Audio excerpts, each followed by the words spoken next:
हाय दोस्तों, नमस्कार। मैं हूं नीरज राय और आपका स्वागत है फार्माहर्ट्स में। दोस्तों, आज के वीडियो में हम बात करने वाले हैं कि डायरिया का इंस्टेंट रिलीफ कैसे करें, यानी डायरिया की जब समस्या आ रही हो तो उसे जल्दी से सही कैसे करें।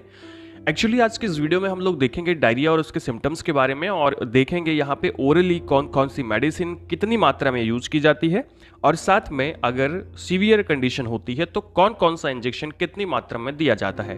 तो चलिए वीडियो की शुरुआत करते हैं और बात करते हैं डायरिया के ट्रीटमेंट में कौन कौन सी मेडिसिन यूज में आती हैं। दोस्तों, सबसे पहले अगर बात की जाए डायरिया के बारे में, तो डायरिया आपके शरीर की एक ऐसी कंडीशन होती है जिसमें वाटरी स्टूल आता है कुछ दूसरे सिम्टम्स के साथ में। वाटरी स्टूल का मतलब होता है कि लूज मोशन होता है आपको, यानी आपके बॉडी से जो वाटर का लॉस है वो स्टूल के माध्यम से ज़्यादा होता है। दूसरे सिम्टम्स की यहाँ पे बात करें तो जैसे डायरिया में वाटरी स्टूल के साथ में एबिडोमिनल क्रैम्प देखने को मिलता है, यानी आपके पेट में दर्द हो सकती है, ऐंठन हो सकता है, साथ में पेट में ब्लॉटिंग हो सकती है, यानी कि पेट भरा भरा लग सकता है, आपके पेट में गैस बन सकती है, एंड नोजोनोमेटिंग होती है, आपको फीवर आ सकता है, स्टूल में ब्लड आ सकता है, यानी मल में आपके खून आ सकता है, मल में आपके म्यूकस आ सकता है, और बाउल मूवमेंट डाउन हो जाता है। ठीक है, एंड मतलब बाउल मूवमेंट ऐसा डाउन होता है कि आपका पाचन सही से नहीं होता है, लेकिन वाटर का जो सिक्रीशन होता है वो ज़्यादा होने लगता है। तो ये डायरिया की कंडीशन होती है। अब यहाँ पे बहुत सारी अलग अलग मेडिसिन यूज़ करते हैं इसके ट्रीटमेंट में, और इसके जल्दी ट्रीटमेंट के लिए हम कौन सी मेडिसिन यूज़ करते हैं दोस्तों, चलिए शुरुआत करते हैं और देखते हैं। अगर ओरल ट्रीटमेंट के बारे में बात की जाए तो यहाँ पे एक टैबलेट यूज़ होती है लोमोटिल। लोमोटिल जो टैबलेट होती है दोस्तों, इसके अंदर में डाइफिनॉक्सिलेट, हाइड्रोक्लोराइड और एट्रोपिन सल्फेट होता है। ये दवा पहले ज़्यादा यूज़ की जाती थी, अभी इसका यूज़ कम किया जाता है। तो लोमोटिल टीडीएस में यूज़ की जाती थी पहले, यानी कि दिन में 3 बार लेने की सलाह दी जाती है, और तब तक लेने की सलाह इसे दी जाती थी जब तक डायरिया कंट्रोल नहीं होता। कभी कभी ये आज भी यूज़ की जाती है, लेकिन एट्रोपिन की वजह से इसे ज़्यादा यूज़ नहीं करते हैं। इसके साथ में दोस्तों, अगर आपको बहुत ज़्यादा ऐंठन वाला पेन हो रहा हो तो ऐसे में हम लोग कौन सी मेडिसिन यूज़ करते हैं, कौन से टैबलेट यूज़ करते हैं, तो आती है स्पासमिडॉन टैबलेट या साइक्लोपाम टैबलेट। दोस्तों, ये टैबलेट का ब्रांड नेम है और इसके अंदर में होता है ड्रोटाबेरिन हाइड्रोक्लोराइड एंड मेफेनेमिक एसिड। तो अगर आपको ब्रांड दूसरा मिलता है तो आप दूसरी ब्रांड ले सकते हैं, कोई प्रॉब्लम नहीं है। यानी यहाँ पे ड्रोटावेरिन हाइड्रोक्लोराइड और मेफेनेमिक एसिड का कॉम्बिनेशन यूज किया जाता है, जो कि आपके स्टमक पेन को, आपके आप पेट के दर्द को ठीक करता है। ये भी टीडीएस लेने की सलाह दी जाती है, दिन में 3 बार लेना होता है। अब अगर बात की जाए कि वाटरी स्टूल बहुत ज़्यादा हो रहा है और वाटर को, पानी को कम करना है, यानी कि पानी का सिक्रीशन ज़्यादा हो रहा है आंतों के अंदर में, तो ऐसे में यूज की जाती है टैबलेट नॉरफ्लॉक्स टीजेड या ओफ्लॉक्स ओजेड।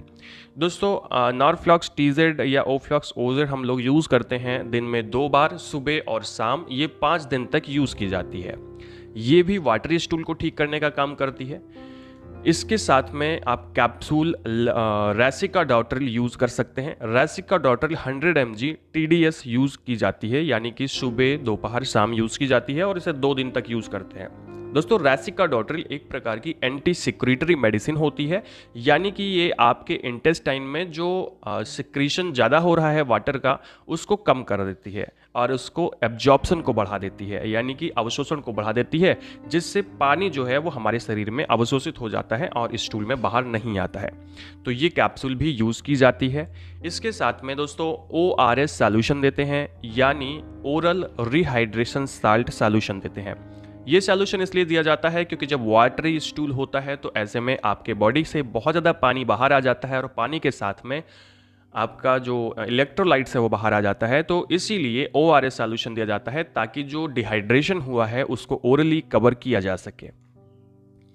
दोस्तों, अगर म्यूकस बहुत ज़्यादा आ रहा है डायरिया के साथ में, यानी कि डायरिया में जो स्टूल है, स्टूल में म्यूकस आ रहा है, तो ऐसे में उसको ठीक करने के लिए टिनिडाजोल या मेट्रोनिडाजोल दिया जाता है, और ये सुबह और शाम दी जाती है 3 दिनों के लिए।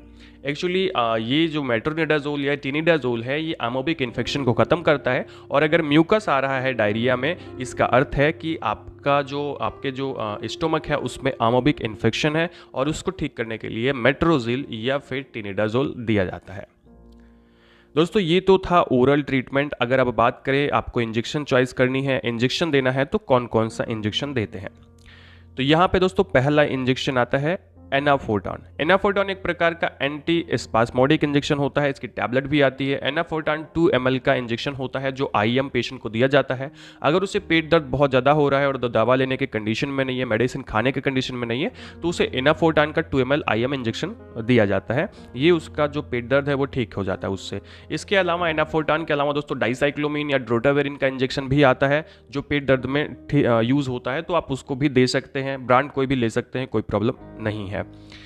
साथ में देखिए डाइसाइक्लोमिन प्लस पैरासीटामॉल का भी इंजेक्शन आता है, वो भी दिया जा सकता है।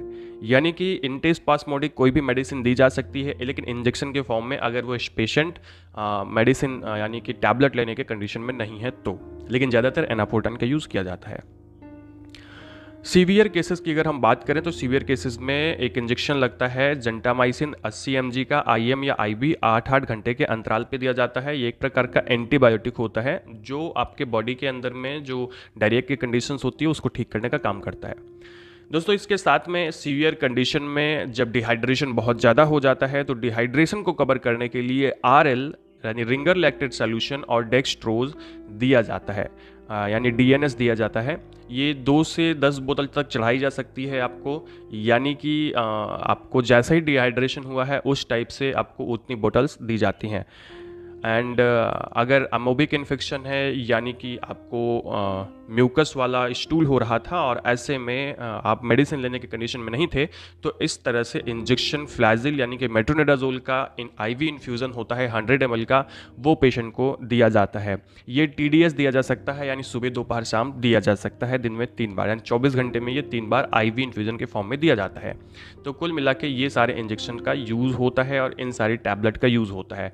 तो दोस्तों आज के वीडियो में हमने आपको बताया डायरिया में यूज़ होने वाली सभी मेडिसिन के बारे में। वीडियो आपको इन्फॉर्मेटिव लगा हो, कुछ सीखने को मिला हो, अच्छा लगा हो तो चैनल को सब्सक्राइब करिएगा, वीडियो को लाइक करिएगा, दोस्तों के पास शेयर करिएगा। दोस्तों हमें इंस्टाग्राम पर भी फॉलो कर सकते हैं और दोस्तों हमारा हेल्थ मुख्य चैनल भी ज़रूर सब्सक्राइब करिएगा, एक बार उसे ज़रूर देखिएगा, अच्छा लगेगा तो सब्सक्राइब करिएगा, दोस्तों के पास भी शेयर करिएगा। पूरा वीडियो देखने के लिए बहुत बहुत धन्यवाद, मिलते हैं नेक्स्ट वीडियो में।